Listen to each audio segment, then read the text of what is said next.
Depression තියෙන පුද්ගලයන්ගෙන් යම්කිසි ප්‍රමාණයක් සුයිසයිඩ් වලට යෑමේ වැඩි රිස්ක් එකක් තියෙනවා සහ ඒ විදිහට සියදිවි නසා ගැනීම වලට යොමු වෙනවා.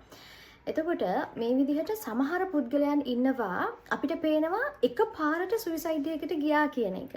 කියන්නේ ගොඩක් වෙලාවට අපි ඔෆිස් එකේ වැඩ කරන පුද්ගලයන් වෙන්න පුළුවන් හොඳට ඉන්නවා කතා බහ කරනවා විහිළු කරනවා hina වෙලා ඉන්නවා. හැබැයි පහවදාට ආරංචි වෙනවා මෙයා සුයිසයිඩ් එකකට ගිහින් කියලා. ඒතර බලනකොට එයා ડિප්‍රෙෂන් තත්ත්වයක ඉඳලා තියෙන්නේ.